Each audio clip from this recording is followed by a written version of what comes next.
सृष्टि बचपन से ही दिखने में सुंदर नहीं थी, लेकिन अमीर बाप की बेटी सृष्टि पर उसकी माँ जान छिड़कती।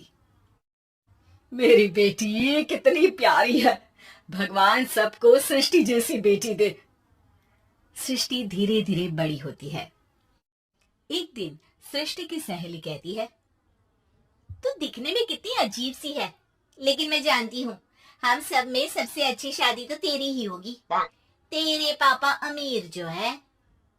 और बता नहीं सकते यार, दहेज तो हर कोई देता है, ये क्या ज्यादा ले जाएगी अपने पति के लिए? अरे बड़े शहर में कोठी है इसके पापा की। अरे पापा की है ना, कौन सी इसकी है? इसकी होती तब तो कोई भी लड़का इससे शादी कर लेता।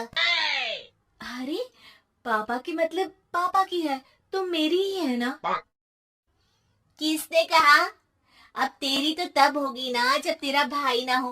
वैसे भी शादी के बाद सारी प्रॉपर्टी भाई के नाम होती है। सृष्टि समझ जाती है कि उसे किसी भी हालत में माँ बाप की सारी प्रॉपर्टी को अपने नाम करना है, लेकिन कैसे? एक दिन सृष्टि का भाई शीनू कहता है, बहन क्या कर रही है? तुझसे एक बात करनी है। अरे हाँ हाँ करना, मैं तो तेरी बहन हूँ। बहन मेरी लाइफ में ना एक लड़की है, बहुत अच्छी है। मैं सोच रहा हूँ माँ और पापा से बात करूँ शादी के लिए। सृष्टि को समझ में आ जाता है कि भाई की शादी होते ही भाभी उसे एक दिन भी घर में बर्दाश्त नहीं करेगी। क्या बात है भाई, बताना कौन है वो? यार वो बहुत अच्छी लड़की है, पढ़ी लिखी है, मेरे साथ जॉब भी करती है। बस एक प्रॉब्लम है। हाँ प्रॉब्लम? क्या प्रॉब्लम है भाई? यार वो शादीशुदा है, लेकिन उसके पति ने उसे सिर्फ इसलिए छोड़ दिया क्योंकि उसके माँ बाप दहेज नहीं दे पाए। सृष्टि ये सुनकर न जाने क्यों खुश हो जाती है। अरे भाई तो क्या हुआ, लड़की तुझे तो पसंद है ना? शीनू को लगता है कि बहन उसे समझ रही है। वो इस बात से अनजान होता है कि उसकी बहन की मंशा पूरा घर हड़पने की है। सृष्टि अपनी माँ से कहती है, मम्मी मुझे तो बहुत चिंता है, पता है शीनू क्या कर रहा है? अरे क्या कर रहा है, वो तो काम पर जाता है और वापस घर आता है। नहीं ना माँ, वो यही तो नहीं कर रहा, बाकी सब कर रहा है।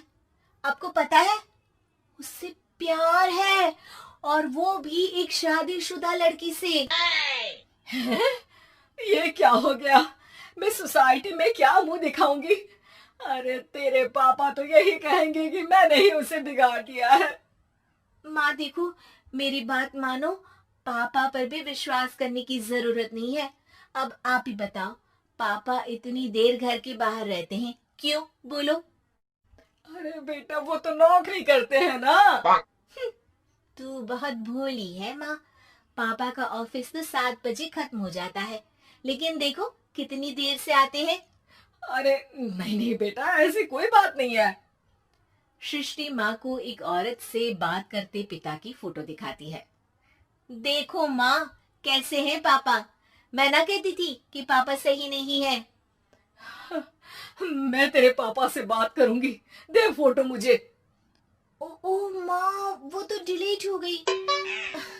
लेकिन चल, तूने तो देख लिया ना, पापा से बाद में बात कर लेना। और हाँ, मेरा नाम बिल्कुल मत लेना, हाँ माँ? अब क्या था, सृष्टि के माँ और पिता के बीच झगड़ा होना शुरू हो जाता है। सृष्टि के मन में क्या चल रहा था कोई नहीं जानता था। एक दिन, माँ सृष्टि के लिए एक लड़का देखा है, वो लोग शाम को उसे देखने आने वाले हैं। और हाँ माँ, एक खुशखबरी, मैं और पापा मिलकर एक नया बिजनेस ट्राई कर रहे हैं। शाम को लड़का आता है, सांवले रंग का। सृष्टि को तो बिल्कुल भी पसंद नहीं आता। लड़की की माँ कहती है, लड़की का चेहरा तो कोई खास नहीं, लेकिन अगर मेरे बेटे को आप लोग सेटल कर दें तो मैं उसकी शादी आपकी बेटी से करवा दूं। सृष्टि को लड़का बिल्कुल पसंद नहीं था। उसे भाई पर गुस्सा आ जाता है। लड़के वालों के जाने की बात कहती है, माँ देखा, शीनू मेरे लिए कैसा लड़का लेकर आया, न दिखाने लायक न सुनने लायक, सेटल भी नहीं, वो भी हम करें। अरे माँ, मैं जानती हूँ ये मेरी शादी किसी भी घर में क्यों करवाना चाहता है। अरे कैसी बात कर रही है बहन, तूने तो देखा ना, लड़के को मैंने ही मना कर दिया तुझसे शादी के लिए। जिसने लड़का बताया था उसने उसकी बहुत तारीफ की थी। बात आई गई हो जाती है, लेकिन सृष्टि का मन शांत नहीं होता। क्या करूँ, कुछ समझ में नहीं आ रहा। मेरी शादी हो गई तो ये लोग पूरी प्रॉपर्टी शीनू के नाम कर देंगे, मेरे हाथ तो कुछ लगेगा ही नहीं। तभी सृष्टि को आइडिया आता है। वो किसी वकील को फोन करती है। जी देखिए, अगर आपके मम्मी पापा का तलाक हो जाता है तो आपके पिता की आधी प्रॉपर्टी आपकी माँ के नाम हो जाएगी, फिर उसे वो किसी को भी दे सकती है। सृष्टि अब माँ को बेटे के खिलाफ भरती है। माँ, शीनू पर नजर रखा करो। वो जिस लड़की के प्यार में है ना, वो शादीशुदा है। यहाँ आएगी, सारा पैसा, रुपया, जमीन, जायदाद सब भड़क लेगी। पापा का भी हाल तुमसे छुपा नहीं है। ऐसा ना हो कि मैं और आप एक दिन सड़क पर भीख मांगे। हे भगवान, मैं तो जीते जी मर जाऊंगी अगर ऐसा हो गया तो। ऐसा हो गया नहीं माँ, ऐसा ही होगा। अभी समय है, आगे का सोच लो। मैं तो कहती हूँ पापा से आधी प्रॉपर्टी लेकर अलग हो जाओ। पापा की आधी प्रॉपर्टी भी हम लोगों को अगर मिल जाती है ना, तो अगले 7 जन्म सफल समझो। बेचारी माँ बेटी के कहने पर पति से तलाक लेकर अलग हो जाती है। सृष्टि अब पैसों से गाड़ी और अपने दूसरे महंगे शौक पूरे करने लगी। उसके दोस्त भी उसके पैसे इस्तेमाल करते।